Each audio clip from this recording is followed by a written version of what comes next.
Welcome to the Success Partner Podcast. I'm Daya Naef, your host and founder of The Success Partner. On this show, we dive into the stories of attorneys, business professionals, and entrepreneurs who have navigated the ups and downs of building successful careers and businesses. From the strategies they've implemented to the challenges they've overcome, we're here to uncover the insights that can help you on your own journey to success. So sit back, relax, and let's get started.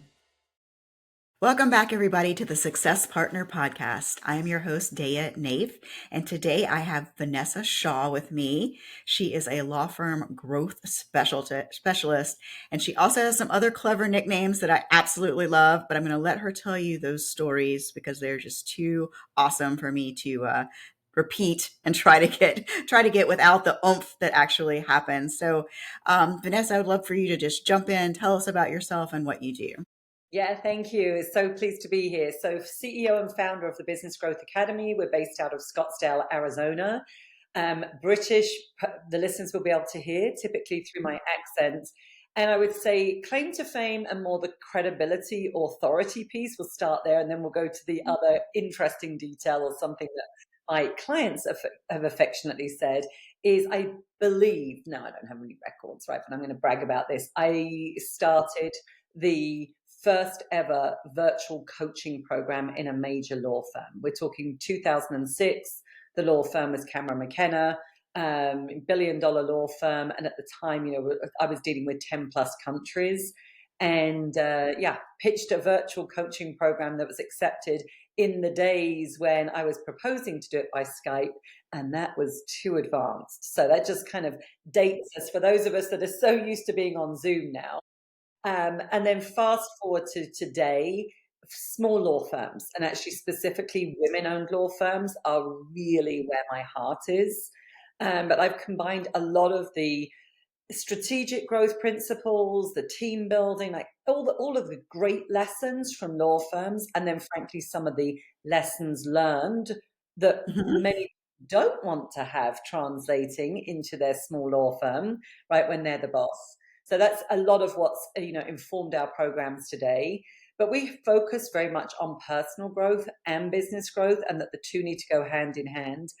And my clients affectionately refer to me as the wooing Choos, as in, I can look pretty put together and polished and elegant and show up in the best of rooms in a nice pair of Jimmy Choos. And then they're like, but then you surprise us with these little things that we're not thinking about, and things like alignment and who are you being, and topics that I believe honestly should need to be more in the mainstream. But for some, they still call them a little woo-woo, although we know full well that there's often a lot of science behind those. So there you go. Working in a billion-dollar law firm, first, launching a coaching program, all through to being the wooing. I absolutely love that, and for our non-fashionistas, I'm glad that you put Jimmy Choos. I think everybody's familiar with that as a brand and a concept of a designer footwear.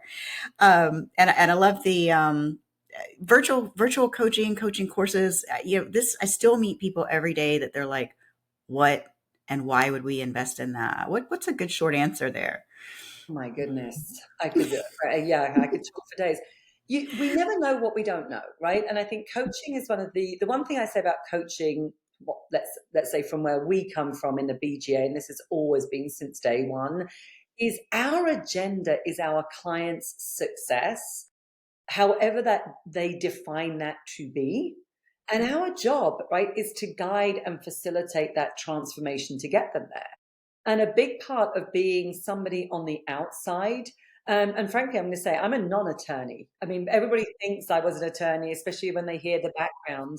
But the reality is I've probably secretly wanted to be an attorney at some point, but I am not. But also that means that I come with a very different set of eyes, right? Because I'm an outsider. I haven't had all that experience of being inside and how things should be in law school and da, da, da. So I come definitely with a fresh set of eyes. I'm going to bring different concepts to the table. So that's from a business and a more creative side of things. But I think the other piece for me that's really important about coaching is we all have blind spots. And if it were just as simple as setting goals and saying, well, I'm setting those goals, And because I've set them, I'm going to achieve them. You and I both know, right, that a even setting goals is actually quite an art. Um, and that's often one of the first places that I start with my clients. They're sort of like, I don't even know what I want. I'm so in the weeds of my business. I don't even know what I should be setting, right, as some goals. So I Mhm. think having that objective outsider, and again, very much I'm holding that when we clarify the vision and we start to build the roadmap, my job is to keep us on track, right? Build that accountability, obviously provide the tools, provide the, facilitate, let's say, the empowerment that helps to achieve that. But it's also to challenge. So again, another term is, yes, might be the women choose, but I've also been called, the whatever it is, the fist in a velvet glove, because there are times when I have to say, whoa, whoa, whoa, whoa, like what's going on here, right? And then challenge either my clients, that the steps they're taking, the steps they're not taking, the assumptions they're making, the mindsets that I can hear. And that is something we cannot do for ourselves alone. None of us can. So that's why I feel it's so valuable. And the truth is, with coaching, um, you will, with a good coach, right? Coaching's a big industry. So again, with a good coach that's really aligned and they're a good fit, you will always achieve far more than you believed possible by yourself, and or you will get there quicker. And that for me is the real reason why to invest in coaching. And it is an investment, and it's one that pays off for years. I have clients, I mean, we retain clients for years, but I have clients that I worked with, nearly that 20 years ago that still write to me and that share some of those concepts, and those tools are still valid today and are still giving them an ROI. Yeah, absolutely. It's some universal tools because it's tools for living as well as tools for business and the fundamentals. I mean, there's new shiny, there's technology, there's all that kind of stuff, but there's the fundamentals that don't ever change. Totally.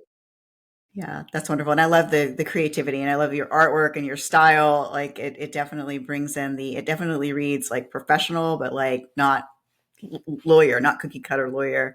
And even though I am a lawyer, I always identify like as an artist or creative type first, and then went into practice and now into consulting. So I love that. So what's up next for you? What's up next? Wow, big question.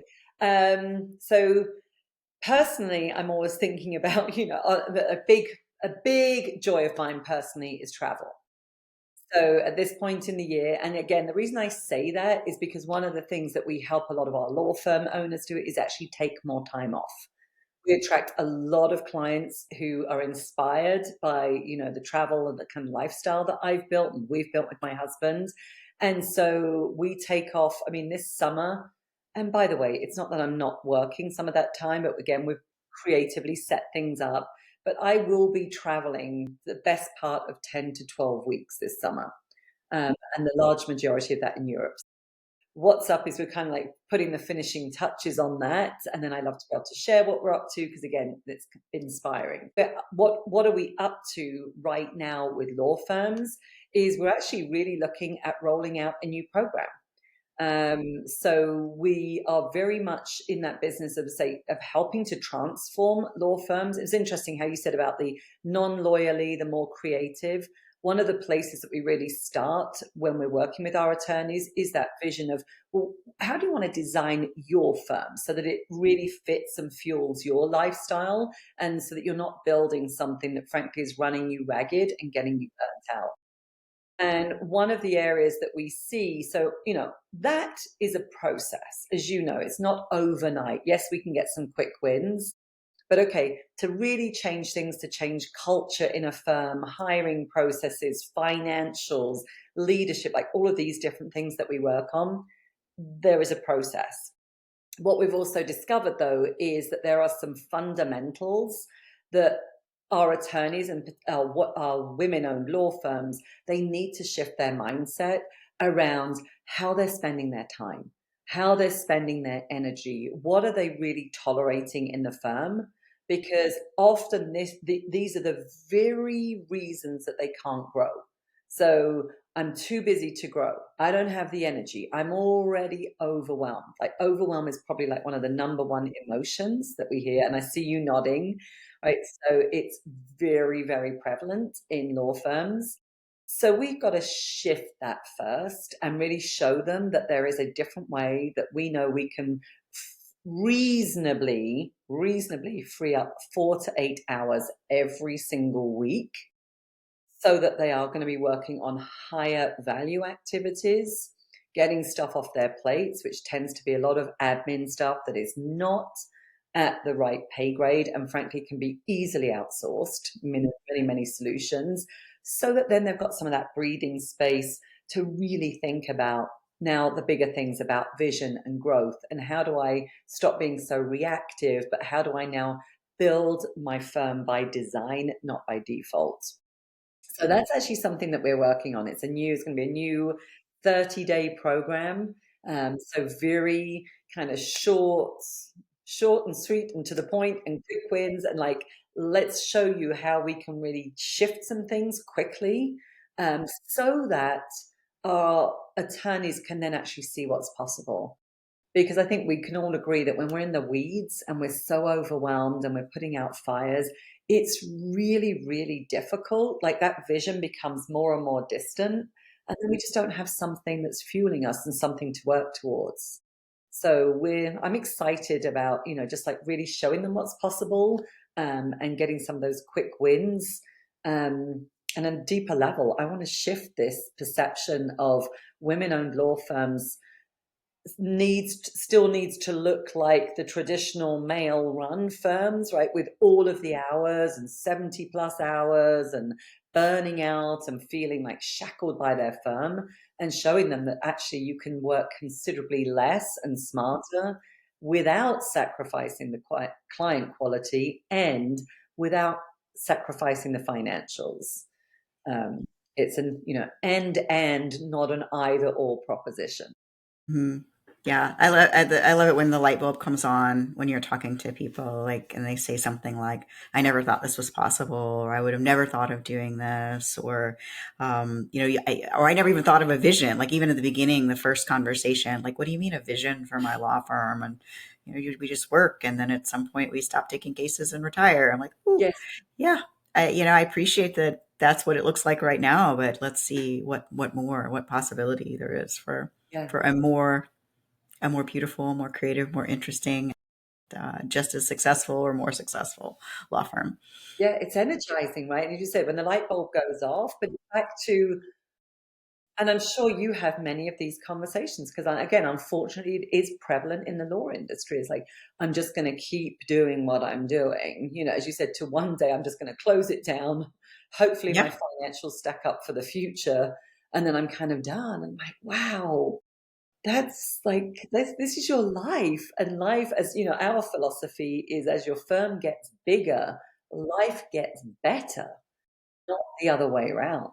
Yeah. So yeah, I love that when we can really show, no, there's something very different to go after. And of course, once they start to see the evidence that that can work for them, that's when those visions just get bigger, right? All of a sudden they're like, wow, I didn't think I could do this. I wasn't even thinking about it, but now I'm really going after this instead. So it's very energizing.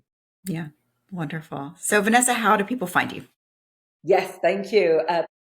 Academy.com. That's our main website.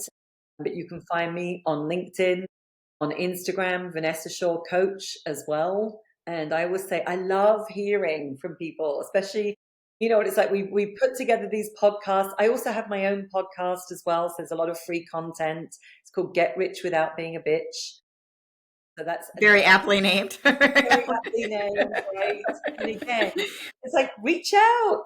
We love to hear from people when they say, "We heard you on a podcast and thank you," or this resonated. And I still respond to all of those personally myself. So That's love to hear from wonderful. your listeners.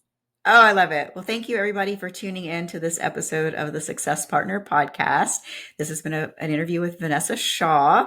I'm your host, Daya Naef. Please like, subscribe, and stay tuned.